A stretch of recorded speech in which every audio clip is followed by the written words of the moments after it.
Hi, I'm Captain Home. Hello. I am just a naturally intelligent system. You can call me J.A.N.I.S. Now we're going to shake things up compared to what most videos instruct you to do, and that's usually instructing you on how to put something together. We're actually going to show you how to disassemble and do demo on this pergola that's above me. It comes down to the fact that it's wore out, it's falling apart, and it's just become a potential safety issue. So we're going to go ahead and take it down and remove that aspect from this area, and possibly eventually we'll be putting something in its place after a while, but we'll see what happens for now. Things can happen, bad things can happen. If you're not careful, if you're not safe, if you don't keep yourself protected. Usually this would be a two-person project to be done, but I'm going to show you how to do it with just one person. A few things that you need to be aware of when you start doing demo. Everything's going to be dusty. You need to wear a mask. Dust mask, face mask. Mine's built in, obviously. Eye protection, because there's going to be chips flying around everywhere.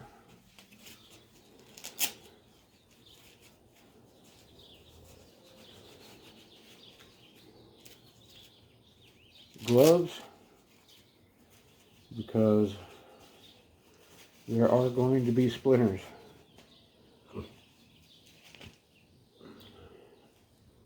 You can never go wrong with a really good pair of gloves. Protective footwear such as composite or steel toe boots are also recommended. Always be aware of your surroundings.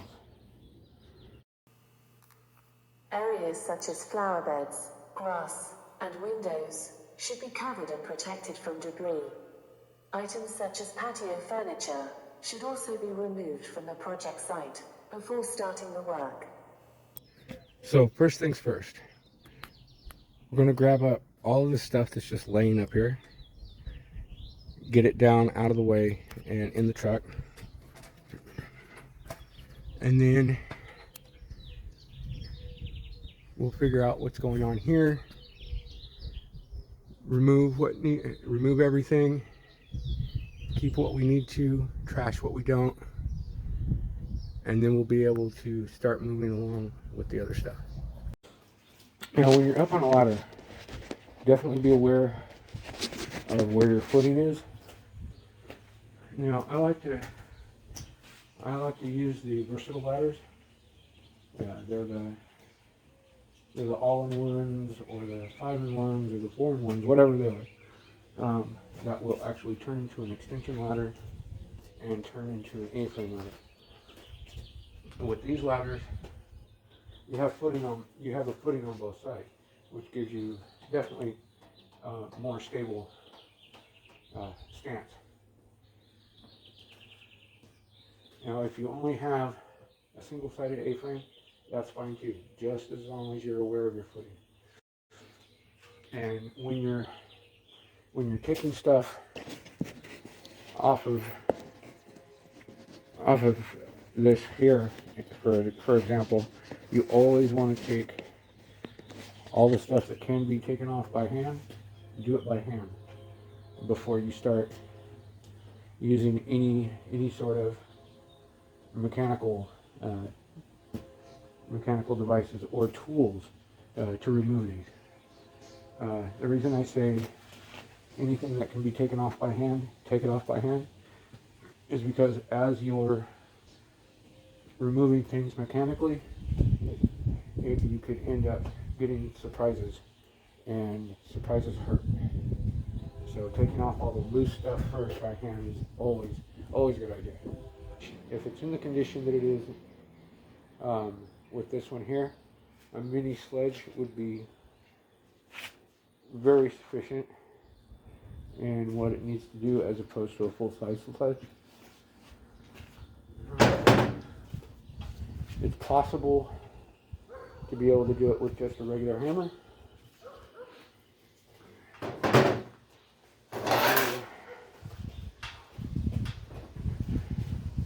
You can pry them off with a pry bar or a flat bar. Or you could just cut it at the edges with a saw. So I'm going to go ahead and show you how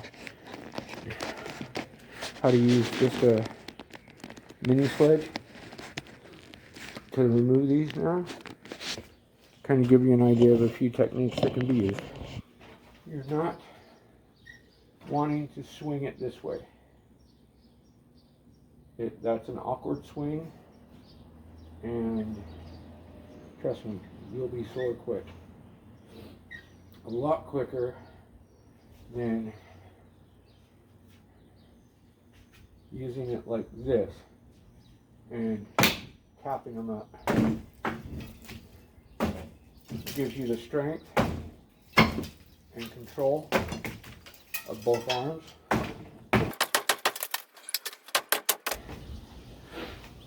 If you don't feel comfortable with 100% of the process, always at that point, consult a professional. Here to empower people to be able to do things that they weren't aware that they could do. I'm not trying to get people hurt. If you feel that you're overreaching, or if in fact you are overreaching, reposition your ladder. We don't want anybody hurt doing it. This kind of job doesn't have to be dangerous, and it isn't necessarily dangerous, but not being aware of what can happen is dangerous. When using circular saws and reciprocating saws, make sure you are in full control of the tool and the material that you are cutting. Control is even more important when you are on a ladder. Get the reciprocating saw up against the material. There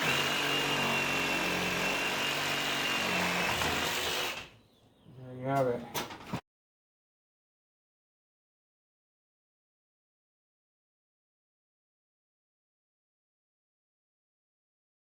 Not only is safety important, but so is keeping the workspace clean. Because that it and of itself can create a safety hazard.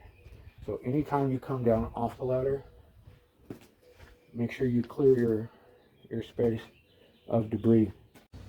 Another good suggestion is to always keep your tools, your equipment, and the vehicle that you're loading the debris into close to the workspace. This minimizes fatigue, keeps you from wearing yourself out way too much. The quicker you get tired, the sooner you start making mistakes. So it's always good to try to alleviate that a little bit by keeping everything close by, especially in hot weather. While performing outdoor projects, regardless of the weather, it is best to stay hydrated and take breaks at regular intervals.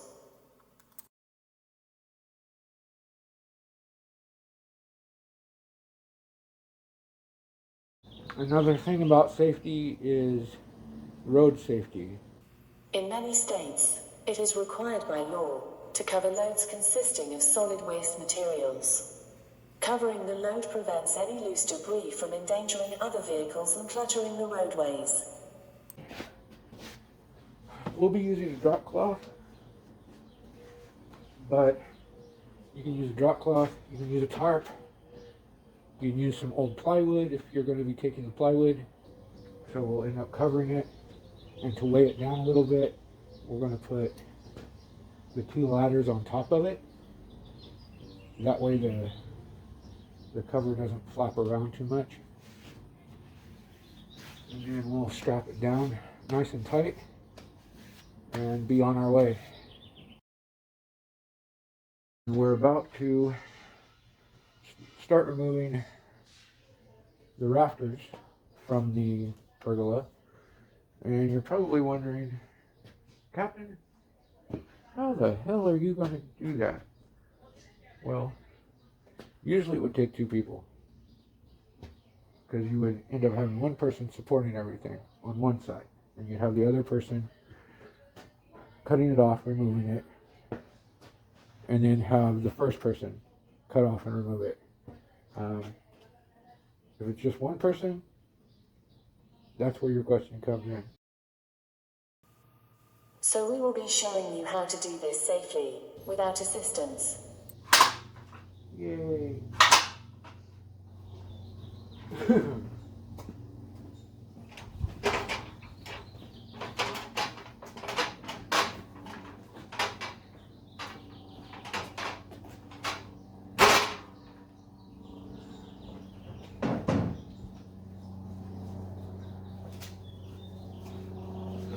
With all the cabling where it's at on that first board, I'm going to have to be pretty careful as to how I do this, so that way I don't nick any of the cables, because I'm not going to worry about what still works and what doesn't yet. But I may just see if at a glance I can tell that it's not in use, then I'll just abandon it and cut it off right now. But if it's something that has to be investigated, I'll wait a minute before I do that.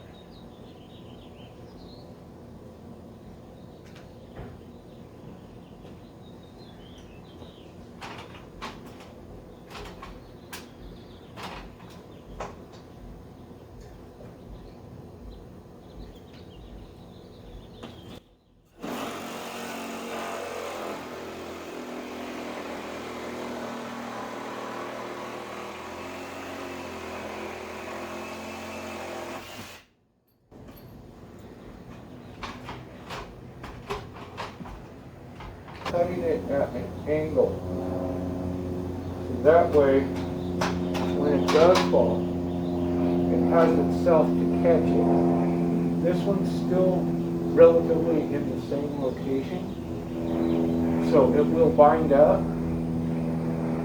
and that will keep this one from dropping through. Cutting the boards at an angle on each side will allow the boards to be relatively stationary until we are ready to remove them. We will continue to use the same method for all of the remaining pieces.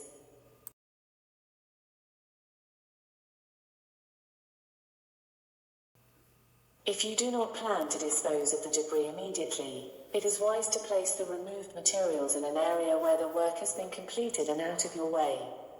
This will keep the workspace clear for you to continue to safely make progress.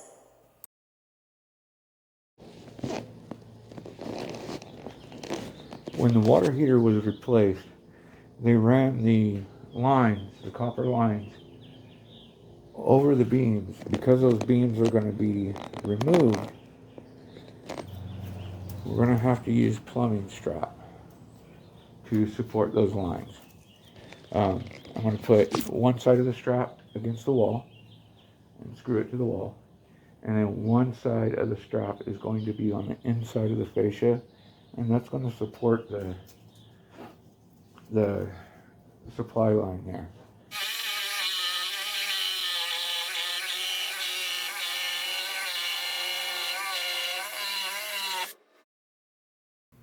When possible, use the existing structure and your ladders to your advantage while lowering the materials.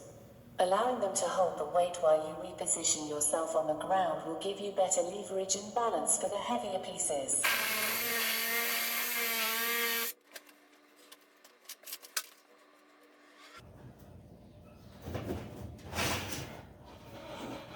When you're putting tape strap in, you always want to fold over and give it the smallest hole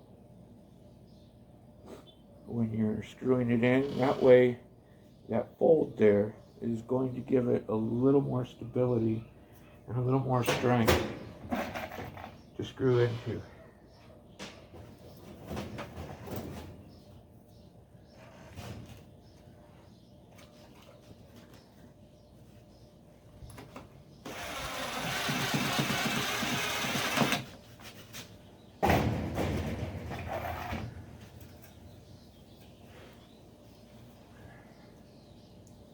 Give it a considerable amount. We can always cut it off later. The easiest way to do it is to just kind of fold it.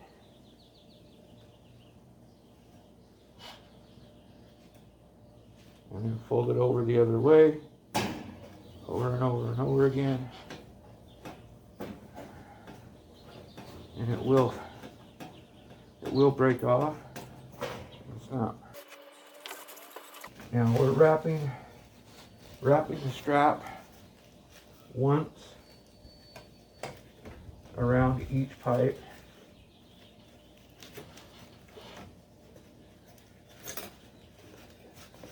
Instead of just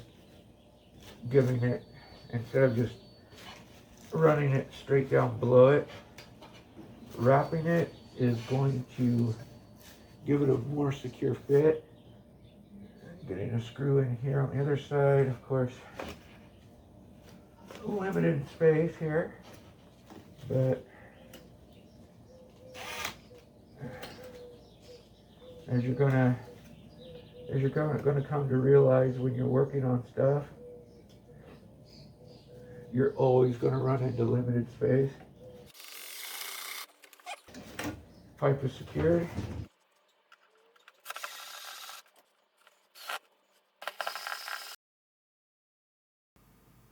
Code requires that copper pipe should be secured with hangers, straps or clamps at no more than 6 feet apart.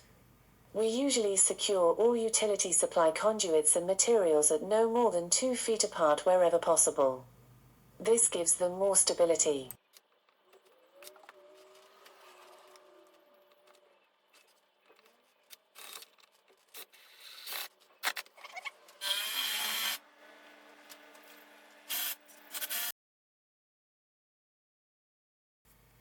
With the pipes secure, we are free to remove the last beam and the final post.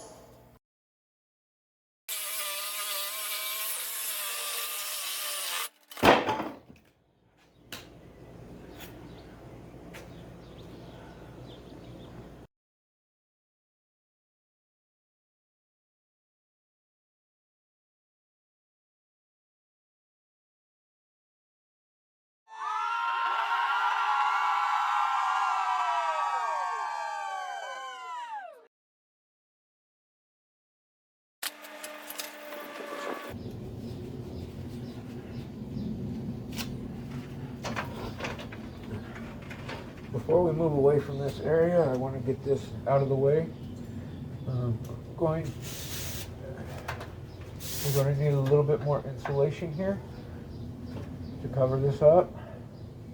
And the reason we have to put insulation on here is because it's exposed to the outside environment, so it needs to be able to be insulated for cold weather.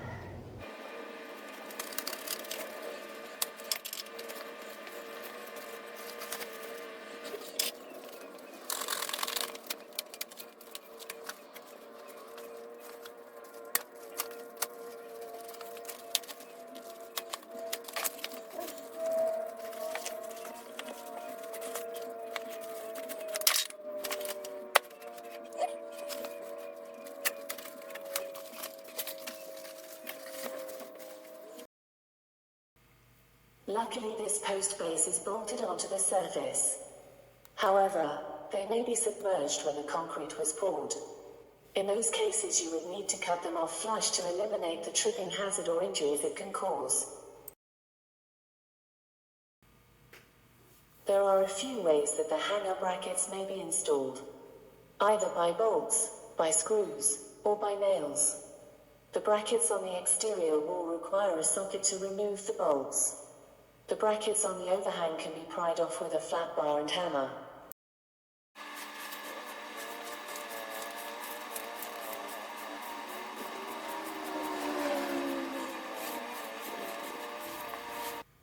Cleanup should be relatively easy if you have prepared correctly. The drop cloths that we used to protect the flower beds can now be used as dustpans to sweep the smaller debris into, and then roll them up to transport them. And this is what it looks like now. This wire here will end up being a, oh, there we go. This wire here will end up being dealt with the utilities. We've determined it's a phone wire, so the utilities will end up dealing with that to see what we'll have to do with it, or if they can do something with it. Aside from that, he's coming around the bend.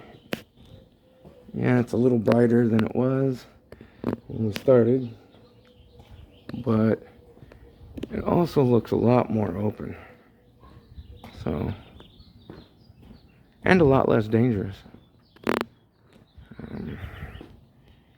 So this is what we're looking at.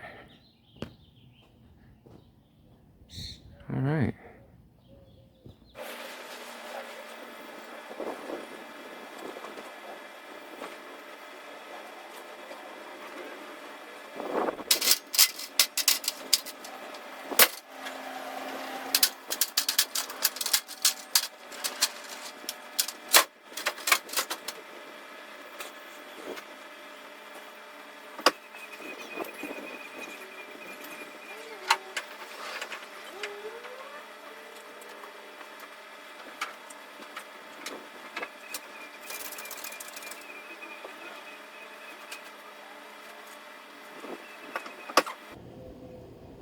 Well, our work here is done. It's time to ride off into the sunset. If what you saw was helpful, intriguing, or entertaining, please like us, share with your friends, and subscribe to be notified of newly released issues.